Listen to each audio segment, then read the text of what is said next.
Hello friends, welcome back to my channel. మనం పడేస్తున్న వస్తువుల్ని మళ్ళీ రీయూజ్ ఎలా చేసుకోవాలి అని తెలుసుకోవాలి అనుకుంటున్నారా? అయితే ఇంకెందుకు ఆలస్యం, ఈ వీడియోకి ఒక లైక్ చేసి వీడియోని చివరి వరకు చూసేసేయండి.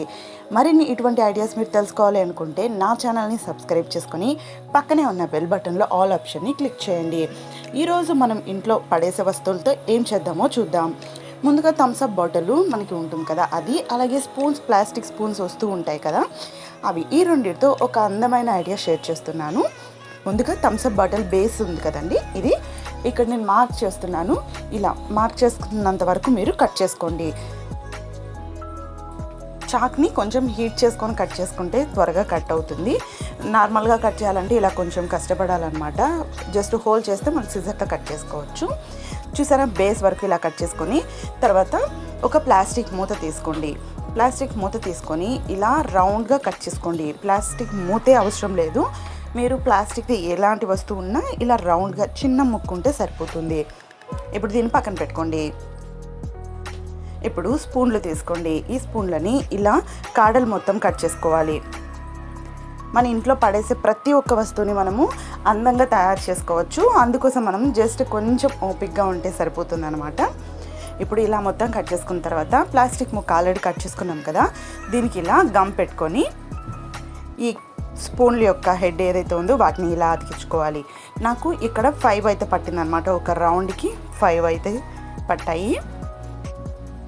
మీరు పెద్దది చేసుకోవాలంటే ఇంకా పెద్దది చేసుకోవచ్చు. నేను జస్ట్ సింపుల్గా మీకు ఐడియా కోసం మాత్రమే షేర్ చేస్తున్నాను. సో ఇలా 5 పెట్టిన తర్వాత ఇప్పుడు మధ్యలో ఇంకొక 3 పెట్టుకోండి. ఇలా మధ్యలో అయితే వీటిని చూడండి ఇలా నిలబెట్టుకోవాలి. మరి పడుకోబెట్టినట్టు కాకుండా ఇలా నిలబెట్టుకోండి. అలాగే కింద కూడా చూడండి, కింద నేనైతే 4 పెట్టాను. సో మన దగ్గర ఉన్న స్పూన్ బట్టి మనం ఎక్కువ కూడా పెట్టుకోవచ్చు అనమాట. మరి చూసారా, ఇది మనకి ఒక ఫ్లవర్ లాగా రెడీ అయింది. సో దీన్ని ఇప్పుడు పక్కన పెట్టేసేయండి. తర్వాత మనం కట్ చేసిన కాడలు ఉన్నాయి కదా, వాటిని కూడా మనం పడేయకుండా ఇలా ఒకదానికొకటి అతికిస్తూ ఒక స్టాండ్ లాగా తయారు చేసుకోండి. ఇలా అతికించుకోవాలి. గమ్తో అతికించుకోండి, ఈజీగా అతుక్కునిస్తాయి. ఆఫ్టర్నూన్ టైంలో మనం పడుకొని నిద్రపోతాం కదా, ఆ టైంలో ఇలా మనం తయారు చేసుకున్నామంటే చాలా ఈజీగా, అలాగే చూడ్డానికి అందంగా కూడా ఉంటుంది కదా. ఇప్పుడు దీన్ని మనం రెడీ చేసుకున్న దీన్ని ఇలా ఈ ఫ్లవర్కి అతికించుకోవాలి. గమ్ పెట్టి అతికించుకోండి. ఫెవిక్విక్ అయితే జస్ట్ అలా ఒక 5 సెకండ్స్ 10 సెకండ్స్ గట్టిగా పట్టుకోవాలి. గ్లూ గన్ అయితే కూడా మీరు అలా పట్టుకుంటే అతుక్కునిస్తుంది. సో మనం ఆల్రెడీ కట్ చేసుకున్న ఈ బేస్ ఏదైతే ఉందంటే థమ్స్అప్ బాటిల్ది, దాన్ని ఈ కింద వైపుకి అతికించుకోవాలి. చూసారా, స్టాండ్ అంటే మనకి రెడీ అయిపోయింది. ఇప్పుడు మీ దగ్గర స్ప్రే ఉంటే స్ప్రే చేయండి, లేదంటే ఇలా పెయింట్ కలర్స్ ఉంటే ఇలా కలర్స్ అయినా వేసుకోవచ్చు, పెయింటింగ్ కలర్స్. లేదు అంటే ఇలాగే వదిలేసినా కూడా చాలా బాగుంటుంది. నేను ఫినిషింగ్ మీకు చూపిస్తాను ఎలా వచ్చింది అనేది. ఇక నేను స్టోన్స్ అయితే అతికించాను. ఎక్కువగా ఏం పెట్టలేదండి, జస్ట్ ఒక 4-5 స్టోన్స్ తీసుకొని పెట్టాను అంతే. అలాగే వదిలేసినా బాగానే ఉంటుంది. సో చూసారా, ఎంతో అందంగా మనకి దీపం యొక్క స్టాండ్ రెడీ అయిపోయింది కదా. అది కూడా లోటస్ లాగా. మీరు కలర్స్ కూడా వేసుకోవచ్చు. నా దగ్గర ప్రజెంట్ గోల్డ్ ఉంటే వేసాను. ఇప్పుడు దీన్ని ఏం చేయాలో చూద్దాం.